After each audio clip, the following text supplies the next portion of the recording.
Hello guys, ഇന്ന് രാവിലെ എഴുന്നേറ്റപ്പോൾ തന്നെ നമ്മൾ വളരെ അൺഎക്സ്പെക്റ്റഡ് ആയിട്ട് അട്ടപ്പാടി വരെ ഒന്ന് പോവാണ്. ഇമ്മാന്റെ ഏട്ടത്തിന്റെ വീടാണ് അട്ടപ്പാടി. ചെറുപ്പം മുതലേ നമ്മൾ കസിൻസ് എല്ലാവരും വെക്കേഷനായ ഏറ്റവും കൂടുതൽ എൻജോയ് ചെയ്യുന്നതും സ്പെൻഡ് ചെയ്യുന്നതും ഇവിടെയാണ് കേട്ടോ. അതുകൊണ്ട് തന്നെ ഞങ്ങൾ ഓരോ ഫാമിലി ആയിട്ട് പോകുന്നത് വളരെ റയർ ആണ്. എല്ലാവരും ഉള്ളപ്പോൾ പോകുമ്പോൾ വേറൊരു രസമാണ്. ഇന്നിപ്പോ ഞങ്ങൾ മാത്രമേ കേട്ടോ പോണത്. അൺഎക്സ്പെക്റ്റഡ് ആയതുകൊണ്ട് നമുക്ക് കസിൻസിനെ എല്ലാവരും വിളിക്കാനും പറ്റിയില്ല. ഇപ്രാവശ്യം പോയപ്പോ ഗൈസ് നല്ല രസമായിരുന്നു. സ്കൈ ഒക്കെ കാണാൻ നല്ല അടിപൊളിയായിരുന്നു. കണ്ടില്ലേ ഗൈസ്, എന്ത് രസാലേ കാണാന്. അങ്ങനെ നമ്മളിതേ വീട്ടിലേക്ക് എത്തിയിട്ടുണ്ട്. എത്തിയപ്പോ തന്നെ ഇത് ഇവനായിരുന്നു കണ്ടത്.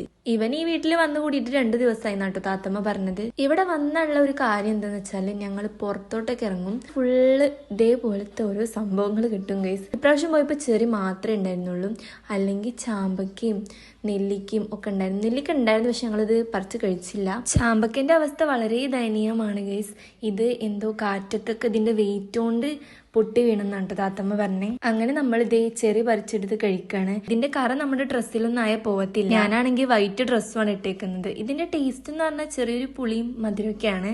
കഴിച്ചോണ്ടിരിക്കാൻ പറ്റിയതാണ്. ബ്രേക്ക്ഫാസ്റ്റിനായിട്ട് നൂൽപുട്ടും ബട്ടൂരിയൊക്കെ ഉണ്ടായിരുന്നു കഴിക്കാനായിട്ട്. കുറച്ച് കഴിഞ്ഞപ്പോൾ നല്ല മാംഗോ ഇതുപോലെ കട്ട് ചെയ്തത് കഴിച്ചിട്ടുണ്ടായിരുന്നു. പിന്നെ കുറച്ച് ഉപ്പും മുളക് ഇട്ടിട്ടുള്ള ചെനച്ച മാങ്ങ ഉണ്ടാവില്ല, അതും കഴിച്ചിട്ടുണ്ടായിരുന്നു. ഉച്ചക്ക് കഴിക്കാനായിട്ട് നല്ല ചിക്കൻ ബിരിയാണിയും പിന്നെ അതുപോലെ ചിക്കൻ ഫ്രൈ ചെയ്തതും സലാഡും അച്ചാറൊക്കെ ഉണ്ടായിരുന്നു.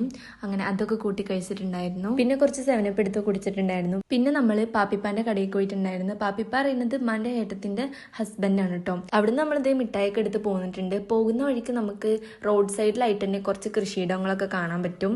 അങ്ങനെ മിഠായിയൊക്കെ കഴിച്ചിട്ട് നമ്മൾ ഇതേ വീട്ടിലേക്ക് പോകുകയാണ്. പോകുന്ന വഴിക്ക് ഇതെന്തോ കൃഷിക്കായിട്ട് യൂസ് ചെയ്യുന്ന എന്തോ ഒരു വണ്ടിയാണെന്ന് പറഞ്ഞു മോനിക്കാക്കും. അങ്ങനെ അതൊക്കെ കണ്ട് നമ്മൾ ഇതേ പോകുന്ന വഴിക്ക് ഓരോ ചായയും പഴംപൊരിയൊക്കെ കഴിച്ചിട്ടുണ്ടായിരുന്നു. പിന്നെ ഈ ഒരു ലേസും കഴിച്ചിട്ടുണ്ടായിരുന്നു.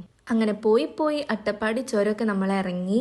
ഇനി നമ്മൾ പോണത് സായിമേമാടുക്കാട്ടോ. അവിടുന്ന് നമ്മൾ ചായയൊക്കെ കുടിച്ച് വേഗം ഇറങ്ങിയിട്ടുണ്ടായിരുന്നു. അവിടുന്ന് പിന്നെ നമ്മൾ ഇത്താന്റെ വീട്ടിൽ പോയിട്ട് ദേ ഒരു ഐസ്ക്രീം കഴിച്ചിട്ടുണ്ടായിരുന്നു. പിന്നെ പൊറോട്ടയും ചിക്കൻ കറിയും ബീഫൊക്കെ ഉണ്ടായിരുന്നു.